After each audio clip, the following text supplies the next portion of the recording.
Las dictaduras cívico-militares que formaron parte del Plan Cóndor, que azotaron a nuestros países, en realidad destruyeron vidas, miles de vidas, miles de desaparecidos. ¿Y quiénes eran? ¿Quiénes éramos? Éramos compañeros y compañeras que luchábamos, como yo, por una sociedad más justa e igualitaria. Mi nombre es Sara Yuchak, una de las más de 2000 personas que Jair Kriske, el compañero Jair Kriske, junto con ese equipo maravilloso de gente que componían desde parlamentarios, jesuitas, salvaron nuestras vidas, miles de paraguayos, chilenos, argentinos, uruguayos. Jair Kriske, hablar de él me emociona, hablar de ellos me emociona. Han pasado los años, pero me siguen emocionando. Son los grandes luchadores de ayer, de hoy y de mañana. Por memoria, por verdad y justicia, terrorismo de Estado, nunca, nunca más. Querido amigo Samuel Blixen, un gusto en estar aquí contigo. El gusto es mío, Jair. Para un momento de fraternidad, una charla muy fraterna, ¿no? Me encanta siempre hablar contigo. ¿Y eso que nos vemos poco? Sí, se nos ve un poco, pero tenés un texto fantástico, uno de los mejores que yo conozco. Sí, te agradezco. Y aquí estamos, ¿no? Muy fraternalmente, por esta invitación, ¿no? De conversarmos ahí bajo la UITA, la Regional Latinoamericana. Che, Samuel, voy a darte una noticia. Bueno, a ver. Muy auspiciosa para nosotros. Se trata del Premio de Derechos Humanos de Periodismo, la 41 versión, hace 41 años que existe el premio. Y en la categoría Gran Reportaje, que tratamos de libros, ¿no? Usted con Nilo Patiña son vencedores, en primer lugar en la categoría Gran Reportaje, con el libro Desaparecido.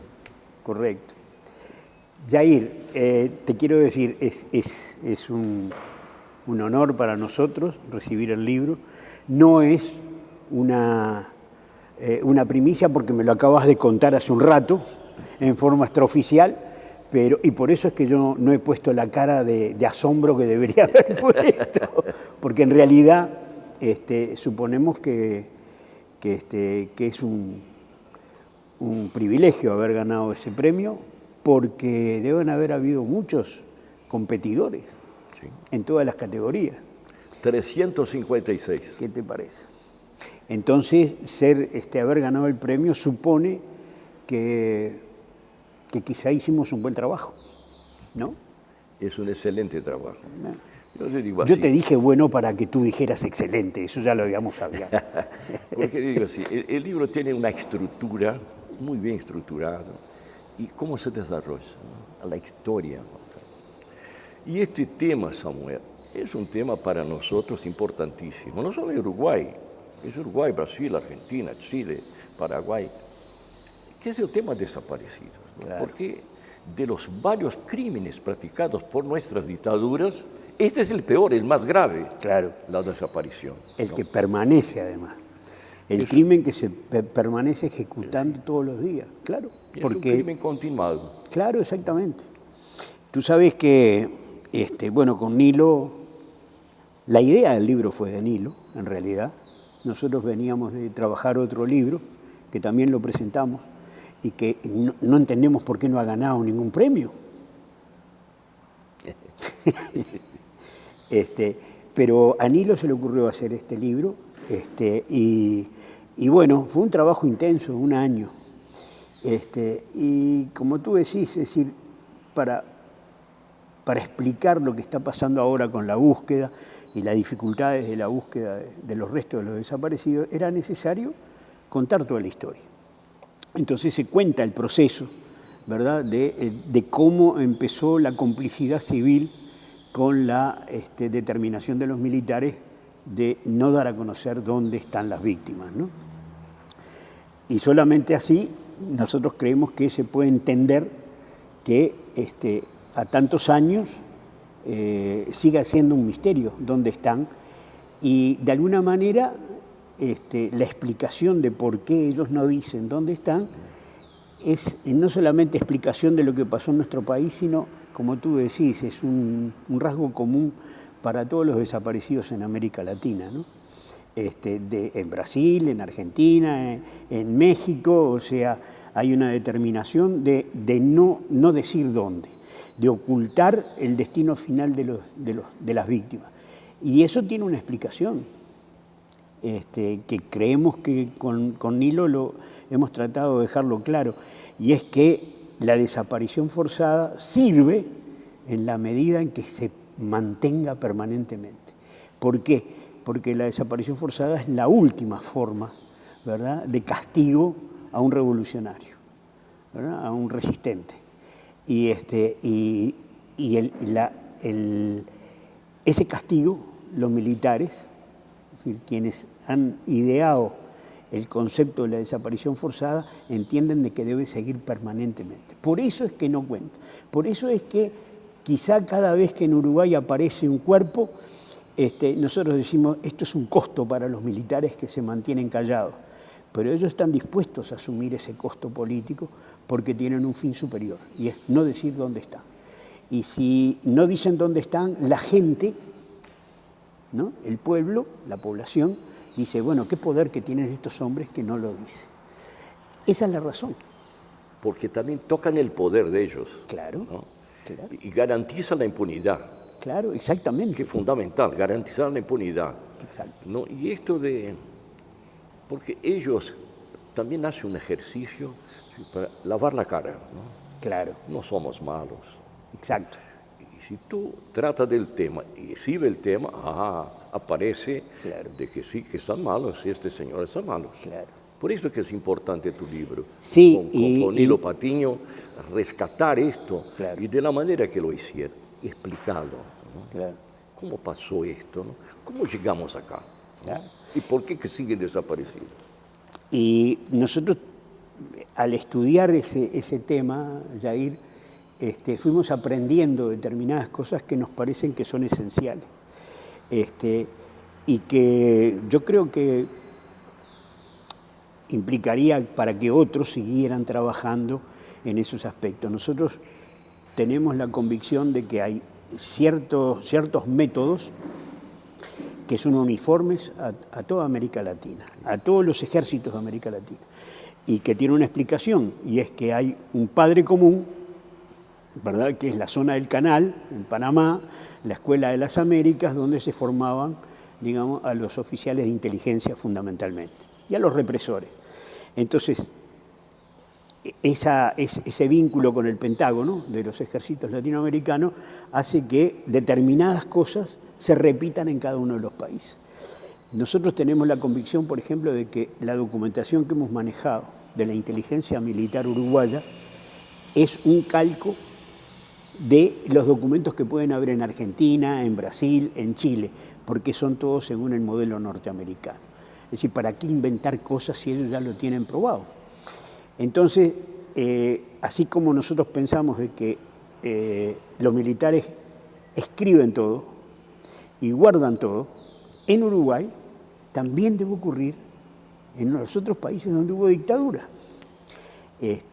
Y lo mismo, por ejemplo, con otros criterios, como hasta ahora nosotros tenemos que los cuerpos encontrados de desaparecidos uruguayos están en predios militares.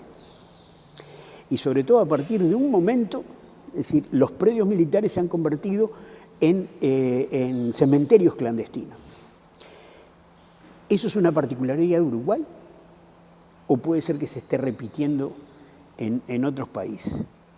Yo me metí en Google, que es el único acceso que tengo, y resulta que encontré, sorpresivamente, ahora no recuerdo dónde, pero en una unidad de la Fuerza Aérea brasileña aparece el descubrimiento de un enterramiento clandestino en la pista, es decir, al finalizar la pista de los aviones, la pista de aterrizaje, y ahí habían enterrado a un desaparecido.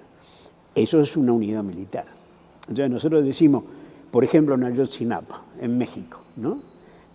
Todo tiende a contar de que los desaparecidos de Ayotzinapa, los estudiantes para profesores, ¿verdad?, de Ayotzinapa, fueron ejecutados y enterrados en predios militares también.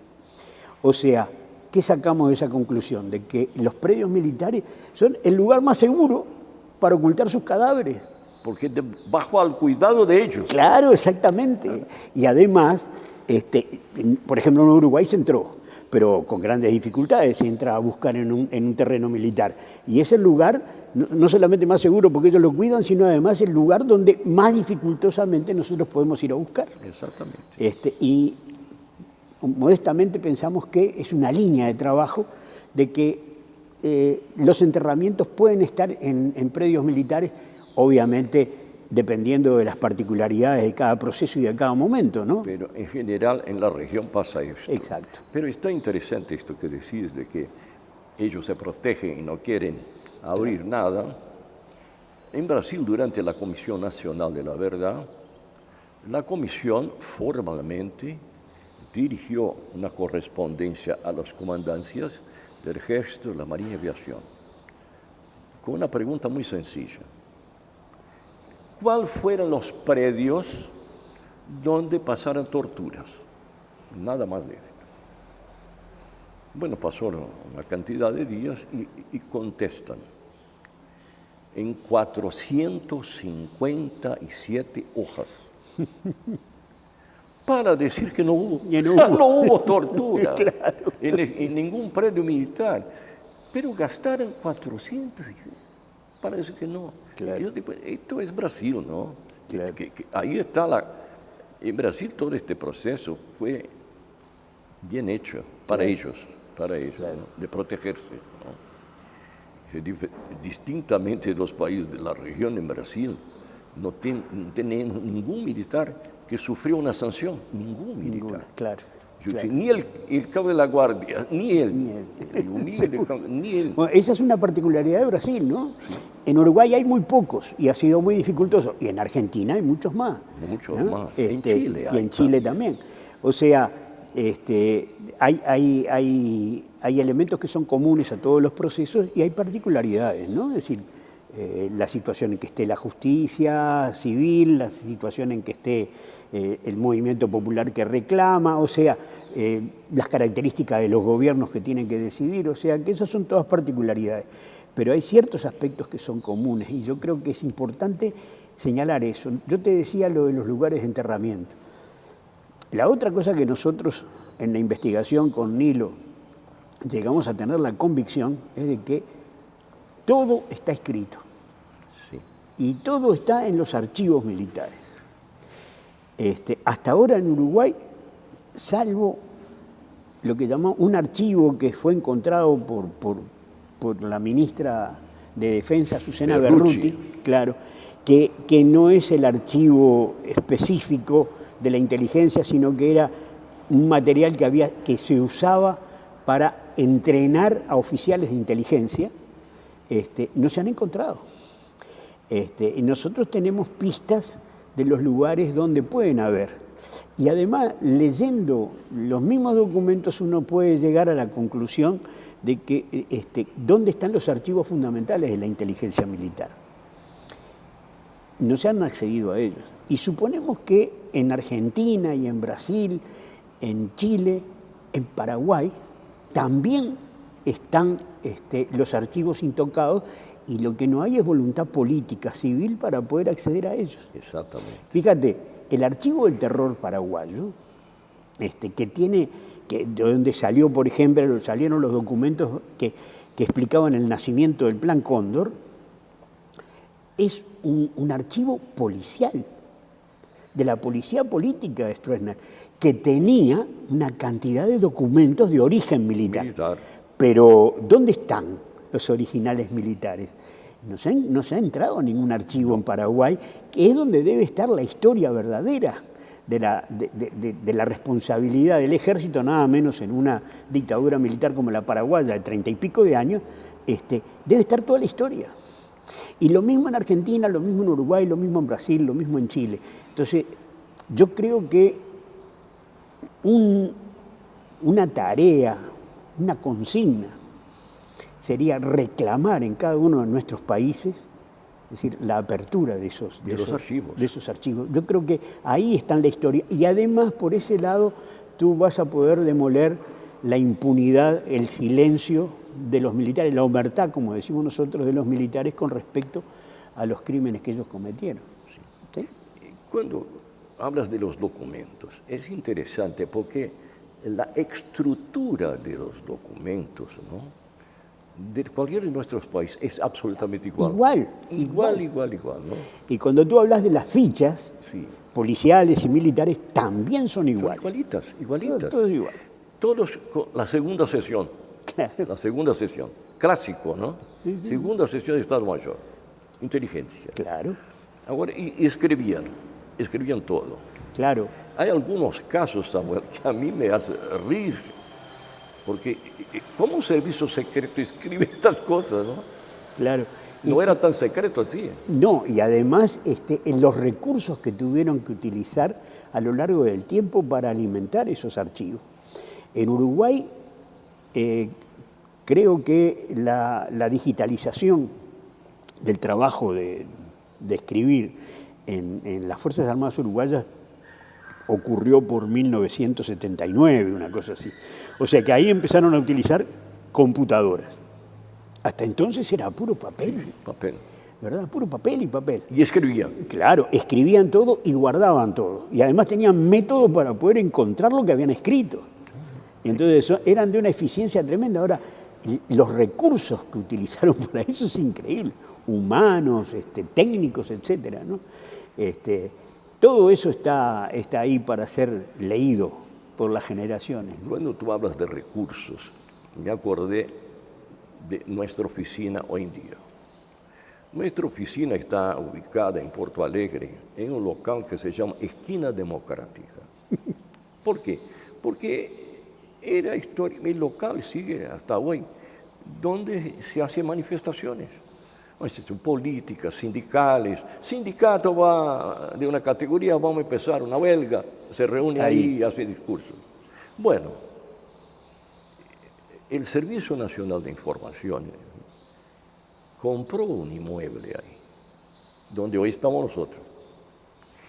Era para fotografar, para grabar en video, en audio, lo que... ¿Qué Samuel está diciendo ahí? Claro. Entonces compraron un inmueble caro para esto, solamente para esto. Sí. Entonces buscaban recursos y tenían recursos para cualquier cosa, ¿no? Y muy actualizados, por ejemplo, la digitalización, todo este servicio informatizado. Son los primeros del sector de la administración pública a tener un equipo de digitalización, de almacenamiento, todo esto, ¿no? Claro. Entonces, las dictaduras tuvieron todos los recursos que querían y que necesitaban. Y un servicio padronizado. Claro. Son iguales, exacto, ¿no? Copiados de los hermanos del norte. Y antes de los franceses. Sí, pero ¿por qué después? Cuando hablamos de desaparecidos, se tiene que recordar de los franceses. Claro, es que el concepto de la desaparición forzada viene de ahí, ¿no? Sí, viene de ahí. Exacto. Ahora, tú decías los recursos. Yo creo que en todas estas historias que son tan complejas, hay elementos que nos prueban de que a veces los tipos son eficientes, pero tienen sus dificultades. A mí me llamó la atención, yo no tengo idea el origen, pero hay un archivo brasilero que es de un organismo que se llama el CIEX, Centro no me acuerdo, de Información Exterior. Oíme, y está en línea, y tú entras y nosotros empezamos a leer los informes de los espías brasileños que estaban acá en el 73, 74, y nos dieron elementos increíbles sobre la interna del ejército y todo lo demás, y eso está accesible. ¿Podemos hablar sobre esto? Claro, sí, me parece. Yo digo así, CIEX, Centro de Información Exterior, era dentro del Ministerio de Relaciones Exteriores de Brasil, Claro, adentro. exacto. Y fue creado acá en Montevideo, ¿no? Por el embajador Manuel Pío Correa. Pío Correa. Este tipo, embajador de Brasil, era un agente de la CIA. Era. ¿Por qué? Porque una y otra vez me escuchan, no, fulano es de la CIA. No, es la CIA. Este no. Hay un libro por dentro de la CIA, el diario de la CIA, Philip Page. Sí, claro. Y ahí está en el libro, 64, agente acá. Acá, claro. Él manda un cable a la estación de Río de Janeiro, diciendo, mira, necesito más gente acá porque cada día llega más brasileños exiliados acá. Y llega cada día más, necesito más gente. Pasa así un tiempo y está en el libro. Viene un cable de la estación de Río de Janeiro para Montevideo. Estamos mandando dos. Un con rango de embajador, Manuel Pío Correa. Claro. Y el otro agregado militar, coronel Camaracena. ¿Cómo se llamaba? Camaracena. Mirá. Camaracena. Bueno, este CIECES, como dije, nunca existió formalmente. Nunca existió formalmente. Este tipo creó acá cuando llegó para ser embajador. Claro. De aquí fue a Buenos Aires y hizo lo mismo. Entonces creó un aparato fantástico, fantástico. Y acá pasaron cosas impresionantes. Cuando habla del Plan Cóndor, nosotros en Brasil llamamos Operación Cóndor, Sí. Plan Cóndor. Y yo digo, nada que ver con noviembre de 1975 en Santiago de Chile. No. Claro. Quien creó la práctica fue Brasil. Claro. Fue este señor Pío Correa. Claro, ¿no? claro. Por ejemplo, tenemos en nuestros archivos un caso que para nosotros es el primer caso documentado. La víctima era el coronel Jefferson Cardim de Claro. Osorio, su hijo, y un sobrino muchísimo uruguayo, Ricardo, hijo de un coronel uruguayo. Y ahí está relatado, ¿no? Empieza el documento del agregado de Brasil acá para el agregado militar en Buenos Aires. Salió Claro. en ferryboat, ¿no? Jefferson, su hijo y sobrino, en un automóvil rojo tal, licencia tal. Claro. Bueno, ahí lo meten en cana. Claro. Ahí, bueno, y lo llevan a Río. A Río. Entonces- O sea, lo detienen en Buenos Aires y lo llevan a Río. ¿En qué la año? Policía Federal en Buenos Aires. ¿En qué año fue? ¿Eh? ¿En qué año? Diciembre de 1970. Pero claro. Bueno, ahí interesante porque el hijo tenía 18 años cuando pasó esto.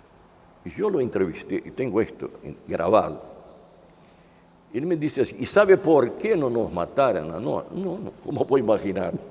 No, es que en el momento que un avión de la Fuerza Aérea Brasileña tenía que ir a Buenos Aires a buscarlos, en este momento no había ningún disponible, a no ser el avión que servía el ministro de Trabajo, el doctor Julio Barata, que era casado con la sobrina de mi papá. Ah, bueno, entonces no puede matarlo. No pueden matarlo, No puede claro. matarlo. Entonces lo llevaron desde Buenos Aires a base aérea de Guayán, ¿no? Fueron muy torturados y tal. Y era un militar brasileño, cumplió una condena larga. Y el sobrino mandaron libre para acá, ¿no? Mira. Esto es interesante. En nuestros archivos, el segundo caso, este es también interesante. La víctima era un tipo fantástico, Edmur Pérez Camargo. Samuel era un negro enorme, parecía un jugador de basquete americano, sino interminable. Y al mismo tiempo era un tipo dulce. Claro. Había sido del Partido Comunista, su formación era comunista, era periodista, ¿no? Pero también vendía el diario. Escribían y llamaban La Tribuna Gaúcha, Mira. ahí en Porto Alegre. Era un tipo raro. Él, por ejemplo, escribía, tomaba los diarios, iba para una plaza bien céntrica para vender y anunciaba los titulares. Un día llega ahí, toma el diario, el titular: murió el Papa. Dice, no, yo no, yo soy comunista, yo soy ateo. ¿Sabe cómo voy a anunciar? No, esto No. yo no. Sí. Ahí los tipos, sí, no, sí, Edmur, es una tarea. Bueno, tarea no se discute, ¿no? Tomó los diarios y fue para la plaza. Murió el ciudadano Pacelli, que era el nombre civil del Papa. Claro. Este era Ed Moore. Bueno, él salió del Partido Comunista y ingresó, es el creador de un otro grupo, M3G. Marx, Mao, Marighella, 3M, G, Guevara. Era un grupo pequeño, pero muy actuante, ¿no? Él se enojaba conmigo cuando yo decía, todo tu grupo cabe en la combi, no es necesario más. Bueno, hay unas expropiaciones en banco, lo metieron en cana y fue de un grupo de 70, comillas, subversivos brasileños, que fueran en cambio de la libertad del embajador de Suiza en Brasil. Se fue para Chile. Y él siguió militando, él no paraba. Y toma un vuelo, Lanchile, esto está todo documentado, junio 1971. Un vuelo Lanchile, Santiago, Buenos Aires, Montevideo. Venía para acá y traía muchos documentos. Traía carta para João Goulart, traía una carta para el almirante Rojo, que era un almirante que estaba acá también. Y lo pegaron en Ezeiza. Lo sacaron del avión. Del avión. Está en el documento. Claro. Y hasta, dice así, los colegas argentinos se precipitaron, lo sacaron de dentro del avión. Está escrito. Qué bárbaro. Claro. Y sobre este tema tenemos una causa en Argentina, en la Justicia Federal Argentina, está a 3 años, está marchando, porque en Brasil no pasa nada. 1971. Entonces, esta reunión de Chile, y yo digo así, esta bautizó, Claro, algo que ya estaba. por sugerencia del coronel José Fons, del ejército Sí, uruguayo. uruguayo. ¿No? Sí, acá estamos en los Andes. Sí, bueno, entonces fue el bautismo. Claro. Brasil ya practicaba una creación del CIEX, Claro.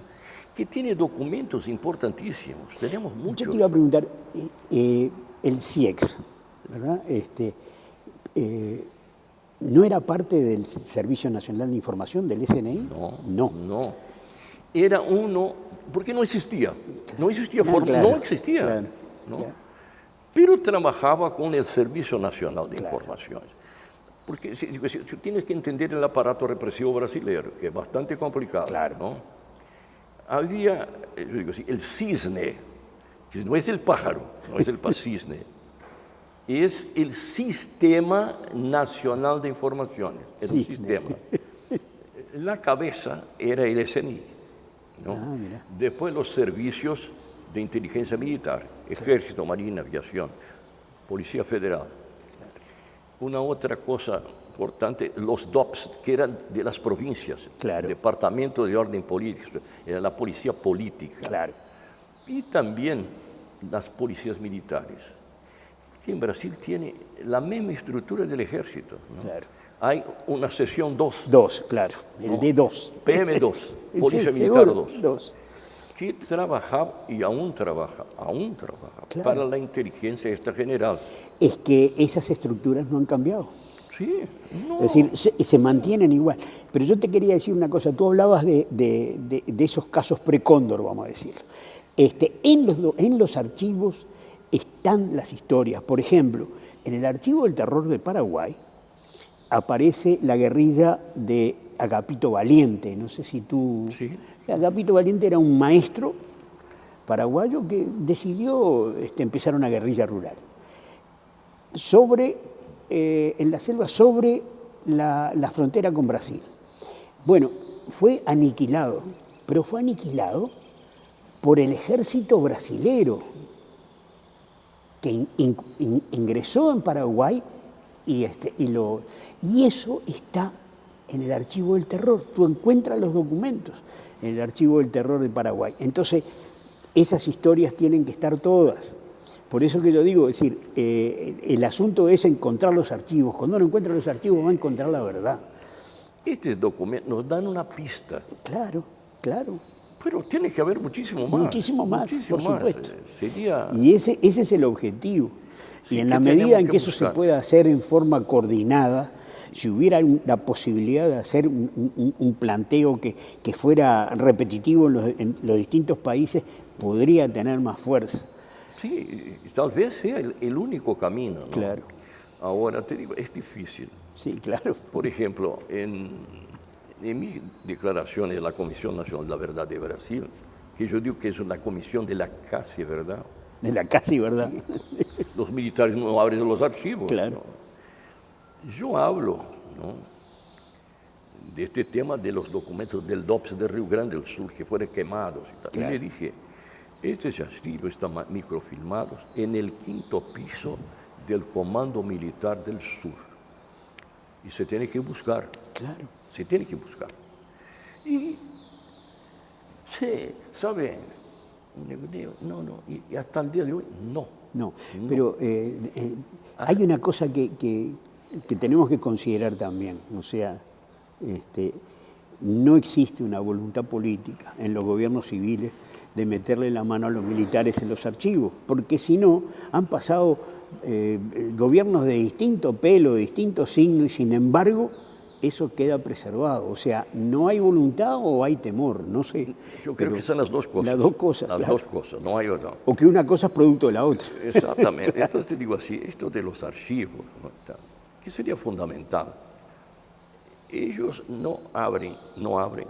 Esto es tan importante para nosotros percibir esto, ¿no?, que esta comisión casi verdad, yo voy a declarar, pero antes yo dije, quien me invitó fue una querida amiga, veterana como yo, que fue la abogada de Dilma presa política. Mira, Me invitó a declarar. Yo le dije, usted está tomando declaraciones a puertas cerradas. Y yo no declaro así.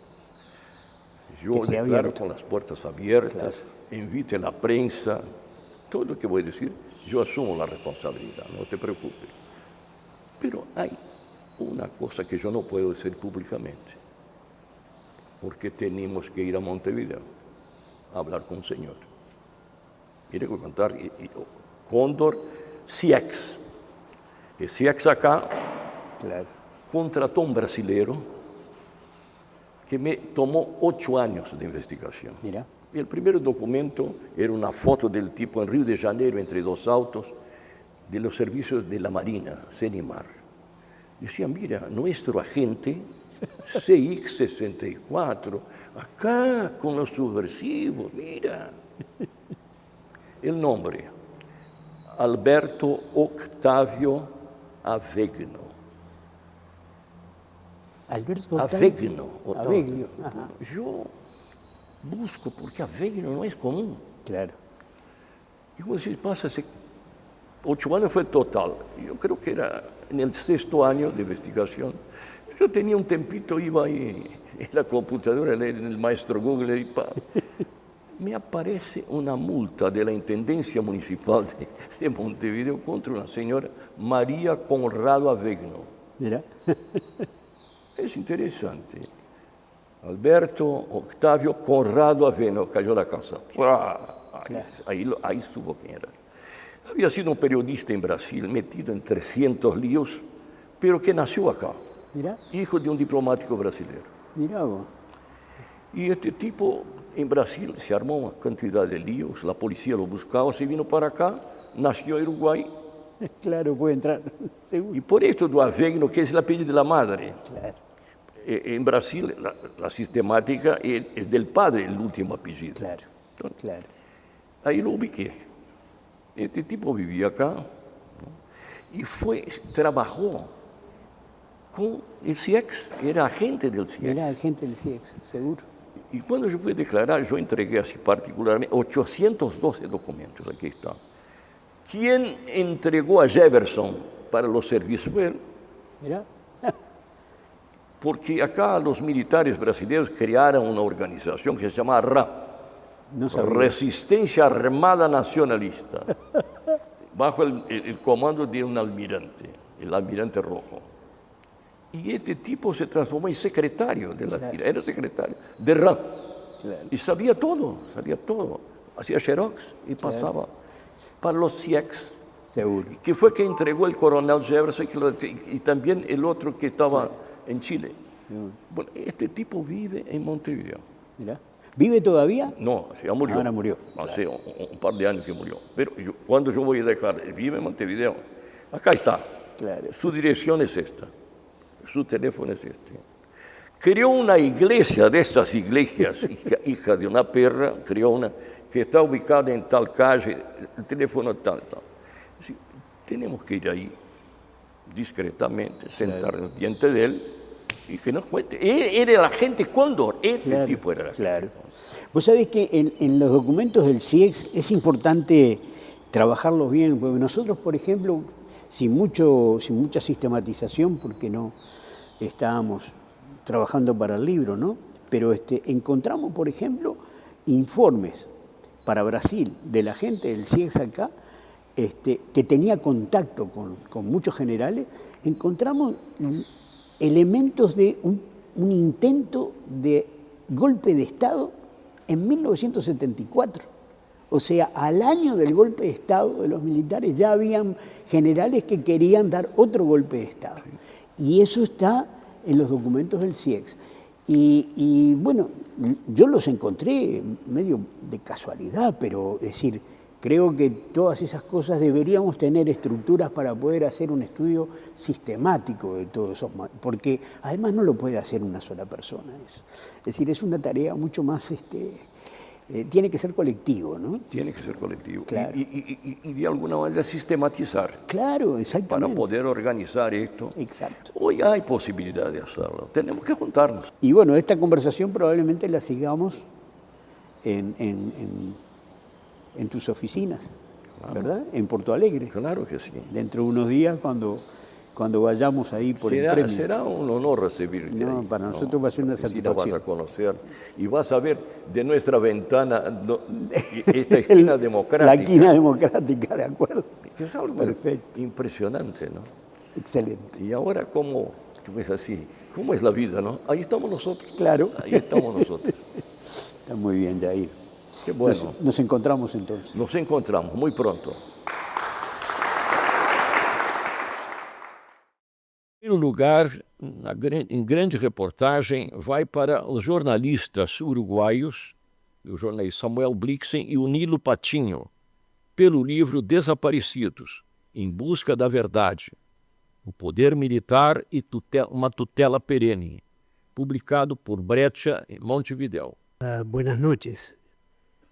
Pido disculpas por hablar en español.